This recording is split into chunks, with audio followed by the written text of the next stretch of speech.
प्रेम से बोलिए सद्गुरुदेव भगवान की जय। गुरुर्ब्रह्मा गुरुर्विष्णु गुरुर्देवो महेश्वर, गुरुः साक्षात् परब्रह्म तस्मै श्री गुरुवे नमः। अखंड मंडलाकारं व्याप्तं येन चराचरं तत्पदं दर्शितं येन तस्मै श्री गुरुवे नमः। अज्ञानतिमिरान्धस्य ज्ञानाञ्जनशलाकया चक्षुरुन्मीलितं येन तस्मै श्री गुरुवे नमः। ब्रह्मानन्दं परमसुखदं केवलं ज्ञानमूर्तिं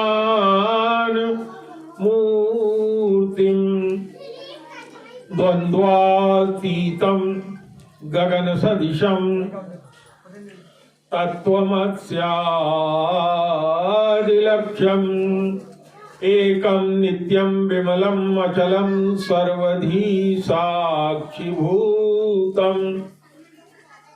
भावातीतं त्रिगुणरहितं सद्गुरुं तं नमामि।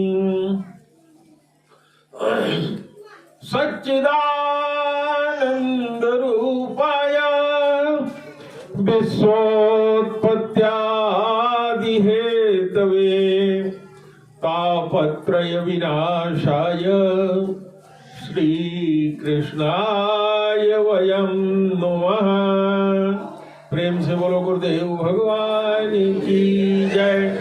सच्चिदानंद भगवान की जय। पहली लाइन हम बोलेंगे, आप लोग पीछे दोहराइएगा। राम जी का नाम का स्मरण करेंगे, उसके बाद फिर प्रवचन आप लोगों को करेंगे।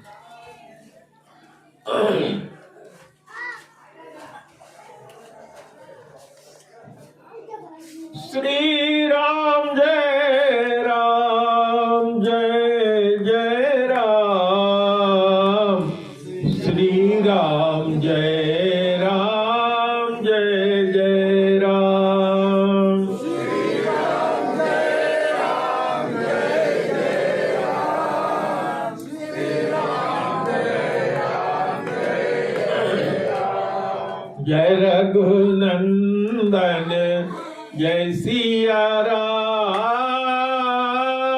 सीताराम जय सीताराम,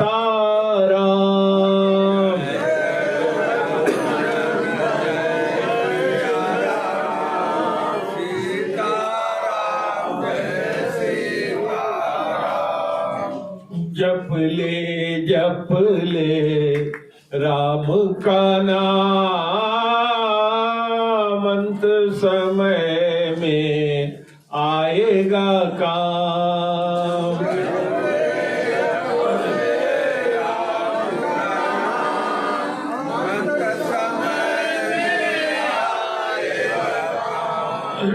जग की दौलत यानी ये जो रुपया है, घर है, द्वार है, परिवार है, जग में जितनी भी दौलत है सब गोधन गजधन बाज धन और रतन धन खान, वो सब जग की दौलत।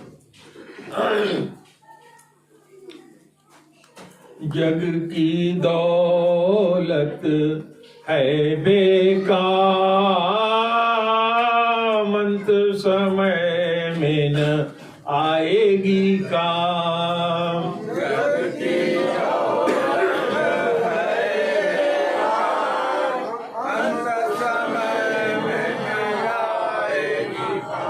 तो जप ले आठों याम। 8 याम का मतलब 24 घंटा जो होता है उसमें 8 याम होता है। 4 याम का दिन और 4 याम की रात।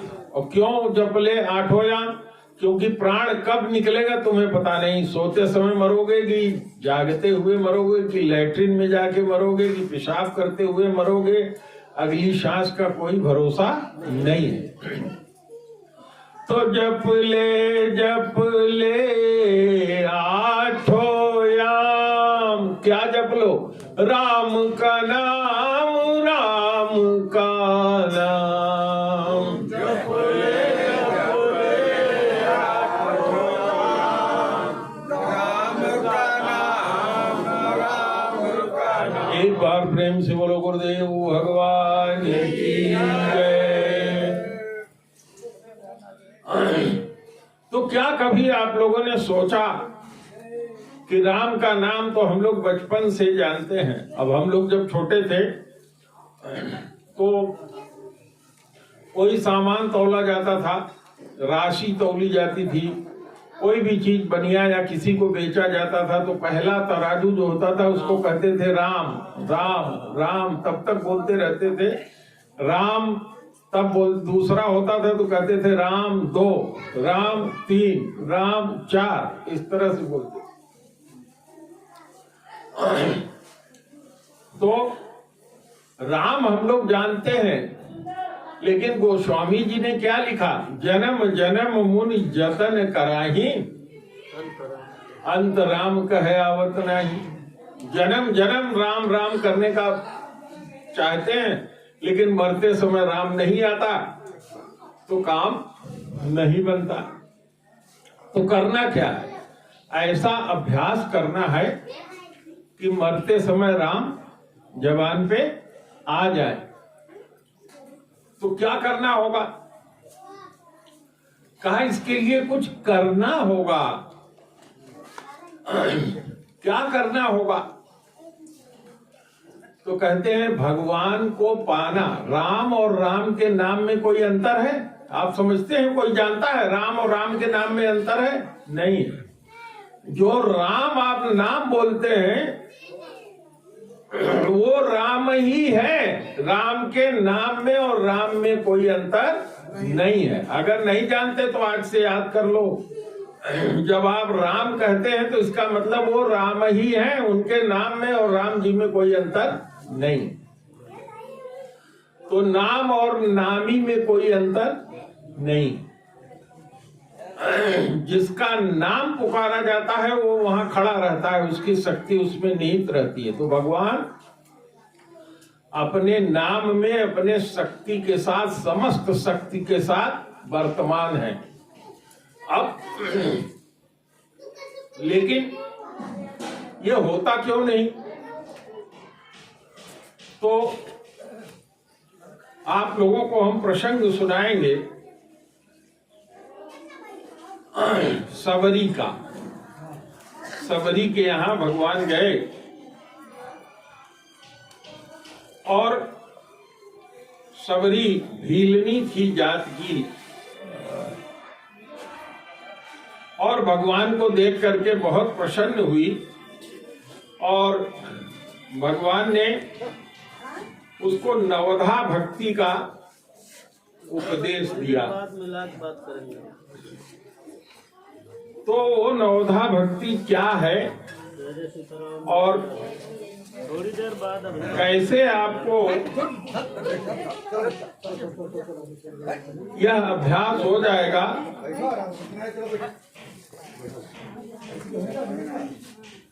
कि निरंतर आपके मुख पर राम राम आता रहे, सोए रहे तब भी राम राम आता रहे।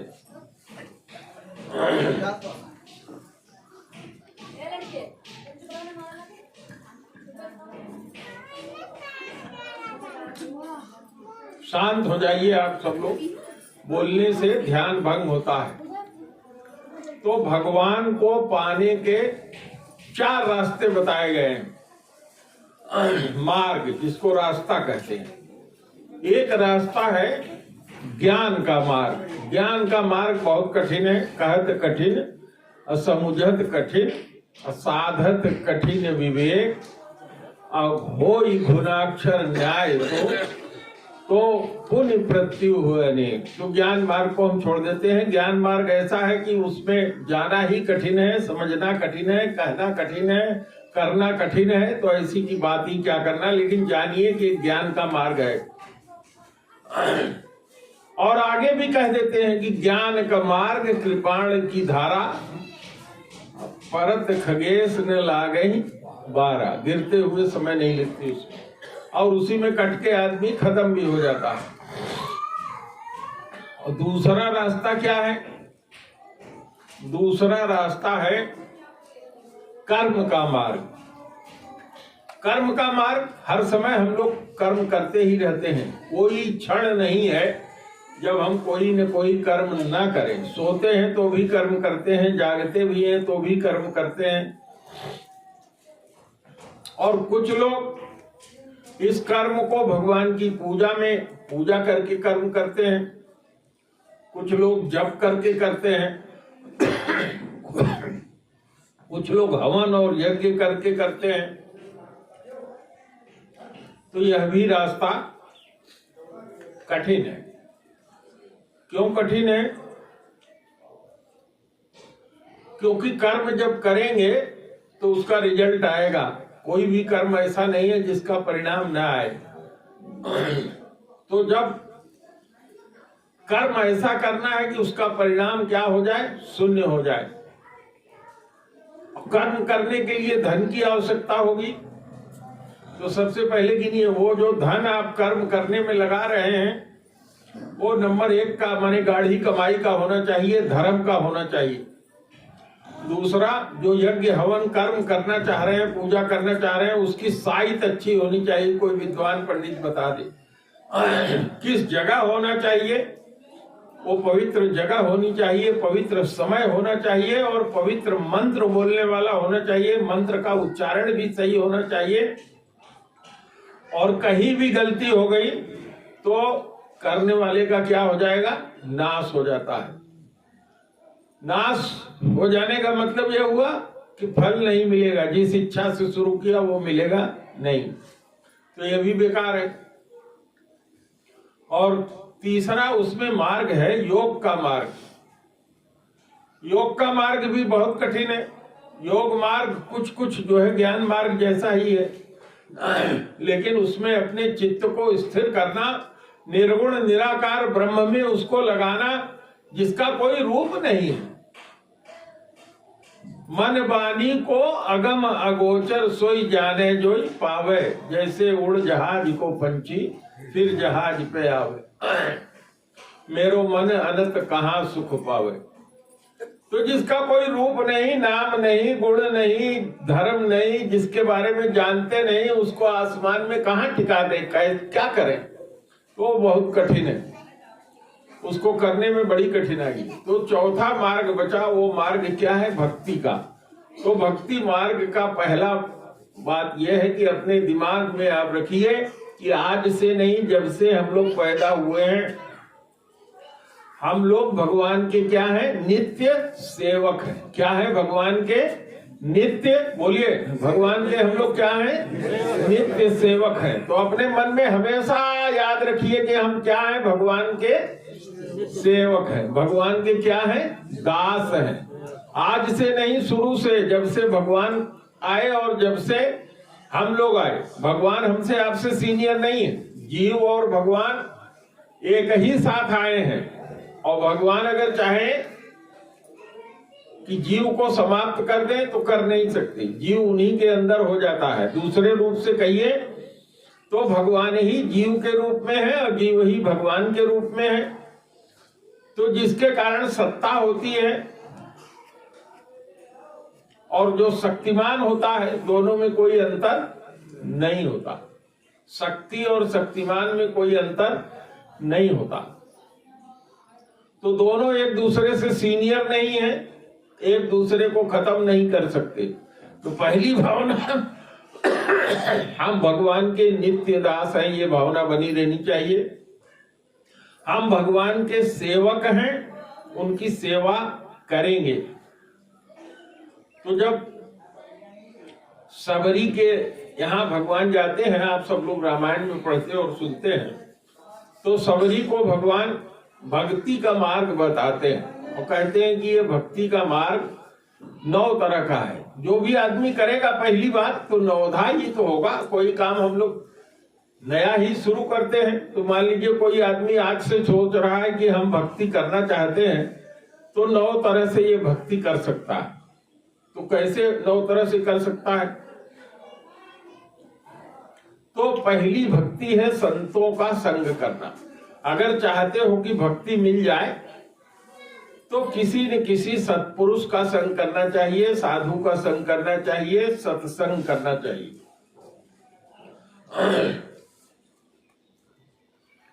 तो प्रथम भगति संतन कर संगा। संत के संग में जब हो जाएंगे तो धीरे धीरे सत्संग होगा, फिर सारी चीज एक से एक करके अपने आप उत्पन्न होती जाएगी। दूसरा क्या कह रहे हैं भगवान? दूसर रति मम कथा प्रसंगा। दूसरे, अगर मान लो कि सत्संग नहीं मिल रहा है तो कथा तो हर जगह मिलती है। रामचरितमानस लेके पढ़ो, उसमें कथा है, कथा होती है, सुनो, उसमें मन लगा लो। दूसर रति, रति होना चाहिए, माने उसमें एकदम से अनुराग हो जाना चाहिए, उसमें लग जाना चाहिए। प्रेम होना और रति होना दोनों में अंतर है। मेरे कथा गुण और प्रसंग में मन का लगा लेना। और तीसरा क्या कहते हैं?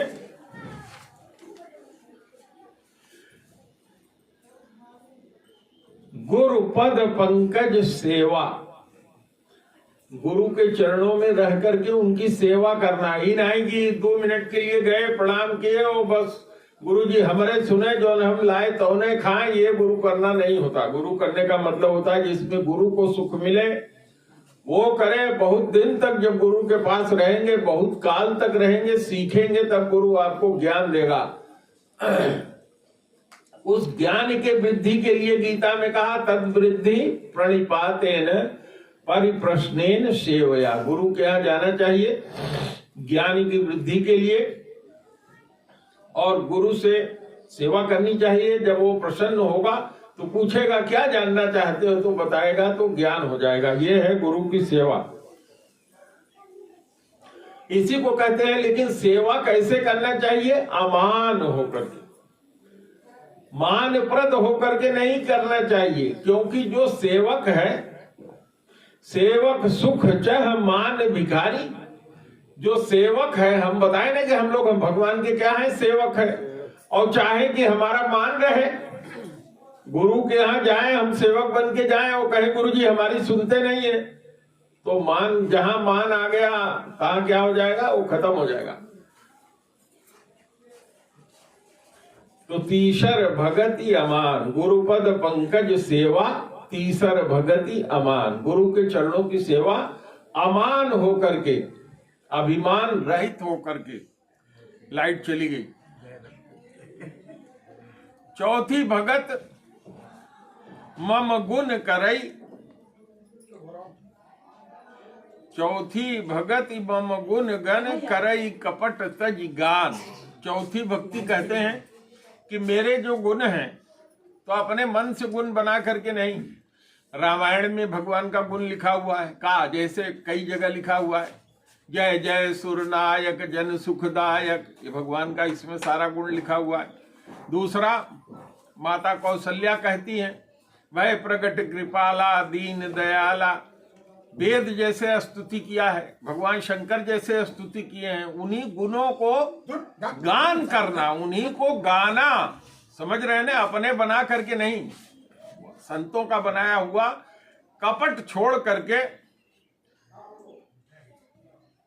गान करेंगे तो भगवत की प्राप्ति अपने आप हो जाएगी। आगे कहते हैं, मंत्र जाप मम दृढ़ विश्वासा। जो गुरु ने मंत्र दे दिया, आपको नाम दे दिया राम रामाय नमः, या कह दिया हरे कृष्ण कृष्ण कृष्ण हरे हरे, हरे राम राम राम हरे हरे, या कह दिया ओम क्लीं कृष्णाय गोविंदाय गोपी जन वल्लभाय स्वाहा। जो भी मंत्र गुरु ने दे दिया है, मंत्र जाप, और उस मंत्र में दृढ़ विश्वास होना चाहिए। अगर विश्वास नहीं है, कौनो सिद्धि की बिन विश्वासा बेकार हो जाएगा। पंचम भजन जो वेद प्रकाशा, ये भगवान के नाम का भजन करना। भजन करने का मतलब क्या होता है? एक ही चीज को बार बार दोहराना। हरे कृष्ण कृष्ण कृष्ण हरे हरे, हरे राम राम राम हरे हरे, कृष्ण कृष्ण कृष्ण हरे हरे, हरे राम राम हरे हरे। इसी को कहते हैं भजन। बार बार इसको दोहराना, हर समय इतना दोहराए कि एकदम न भी जपे तो मुंह में जप रट जाए, एकदम सांस भी सोए भी तो शरीर से हर सांस के साथ यही जो मंत्र आपका है वो जप चलता रहे। और छठवां वही ज्ञान मार्ग बताया, छठ दमशील, समता का भाव रखना, अपनी इंद्रियों पर दमन करना, बहुत से कार्य जिससे भगवान नहीं मिलते हैं उसको छोड़ देना, उसको ना करना। जैसे व्यभिचार नहीं करना, दुराचार नहीं करना, अनाचार नहीं करना, कुसंग नहीं करना, किसी को दुख नहीं देना। इस तरह की सारी चीजें जो बताई गई हैं कि ये करो और ये ना करो, उसको पालन करना। और निरंतर सज्जन धर्मा, जैसे एक साधु अपने जीवन में रहता है उस तरह से जीवन में रत रहना। और कहते हैं, सातवां बताते हैं कि संसार में जो कुछ भी प्रकट है वो मैं ही हूं। सातव सम मोहिसम जग देखा। ये संसार जो है भगवान के दो रूप है। एक तो भगवान का अपना निजी रूप है जिसको आप भगवान के विग्रह के रूप में, भगवान के रूप में देखते हैं, और दूसरा भगवान का ये अप्रकट रूप है। सारा संसार उन्हीं के कारण है। सच्चिदानंद रूपाय विश्व उत्पत्त्यादि हेतवे, उन्हीं के कारण ये संसार है, उसमें वो समाये हुए हैं, इसलिए चल रहा है। तो भगवान में और इस संसार में भेद न करना, सब कुछ भगवान को ही मान करके, भगवान ही मान करके उसको उसी तरह से पालन करना। और उसमें क्या बता रहे हैं? मौसम संत कह रहे हैं भगवान की अगर कहीं मेरी मूर्ति भी दिखाई पड़ जा रही है और मेरा भक्त आ जा रहा है तो मेरे भगत की सेवा करो, मेरी सेवा छोड़ दो तो मैं प्रसन्न होऊंगा जल्दी। इसीलिए कहते हैं तुम्हारी कृपा राम को पावे, जन्म जन्म को दुख बिसरावे। नाम जप रहे हैं हनुमान जी का, मिलेंगे कौन? राम जी। तो इसका सिद्धांत यही है कि भक्त की सेवा करोगे तो भगवान प्रसन्न होंगे। बड़ी उल्टी बात है, भगवान की सेवा करोगे तो भगवान जल्दी प्रसन्न नहीं होते। अगर भक्त की अवज्ञा कर रहे हो और भगवान की सेवा चाहते हो तो भगवान कहते हैं ऐसे मैं मिलता नहीं हूं। दुर्वासा का और अमरीश जी की कहानी आप लोग सुने ही है। अब नौवां बताते हैं, सब सन सरल, नौम सरल सब सन छल हीना। सरल हो जाना, तो ये होना बहुत कठिन है। हम लोग दिखाई पड़ता है कि सरल है, लेकिन सरल नहीं है। हम लोगों का स्वभाव ही अपने आप में इतना जटिल है कि सरल नहीं है। मम भरोस ही हरस न दीना, केवल मेरी भरोसा करना, मेरा भरोसा करना। मन के अंदर न हर्ष आवे न विषाद आवे। हर्ष माने प्रसन्नता और विषाद माने दुख, दोनों से दूर रहे। भगवान कहते हैं नौ में, ये जो नौ बताया गया, एक जिनके होई, इन नौ में से एक भी जिस जीव के अंदर अगर आ गया, नारी पुरुष सचराचर, कोई नारी हो, पुरुष हो, नपुंसक हो, पेड़ हो, पौधा हो, कुछ भी हो, धरती हो, तो भगवान कहते हैं कि ऐसा व्यक्ति हमको बहुत प्रिय लगता है, यही भगवान की भक्ति है। भगवान कहते हैं कि भगतहीन बिरंच किम होई। ब्रह्मा जी चाहे क्यों न हो, लेकिन अगर भक्ति से विहीन है तो मुझको प्रिय नहीं है। इसी को एक श्लोक के रूप में भक्ति रसामृत सिंधु में कह दिया गया है। आदौ श्रद्धा ततः साधु संगोथ भजन क्रिया। ये पूरा बता रहे हैं, एक के बाद एक चीज उत्पन्न होती है। ततो अनर्थ निवृत्ति स्यात् ततो निष्ठा रुचिस्ततः अथासक्तिस्ततो भावः ततः प्रेमाभिदञ्चति।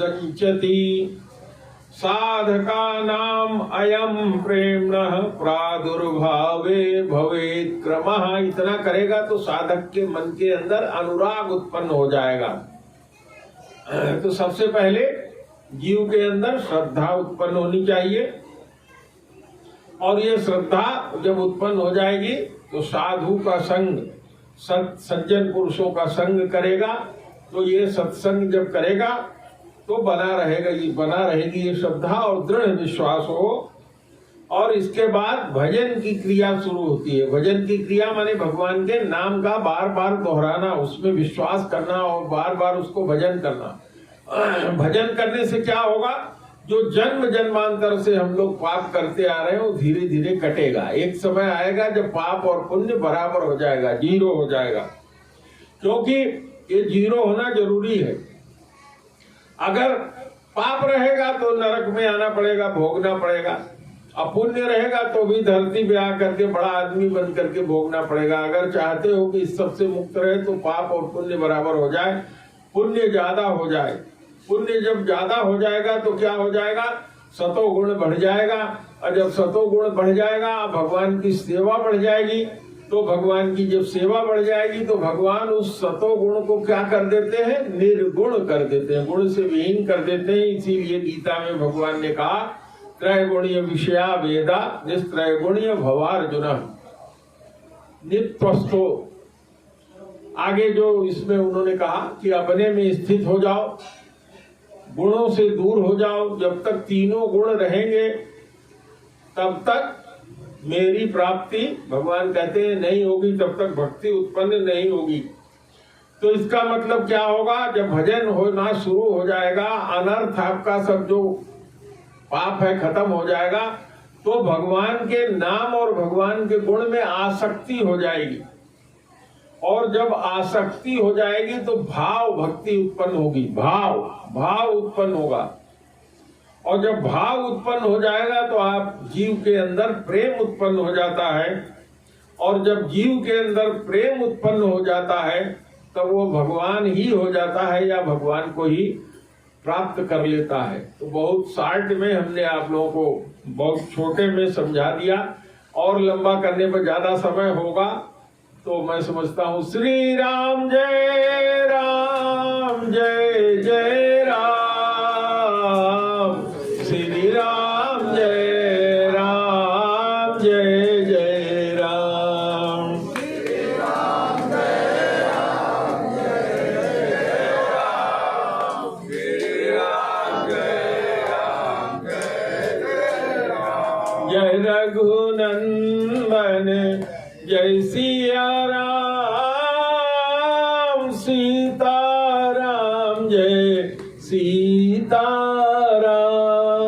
जय रघुनंदन जय सिया राम, सीताराम जय सीताराम। तो यही राम का नाम जब जपते रहोगे तो जितनी क्रिया हमने बताई है सब अपने आप एक के बाद एक के बाद एक के बाद एक होती जाएगी। प्रेम से बोलो गुरुदेव भगवान जय।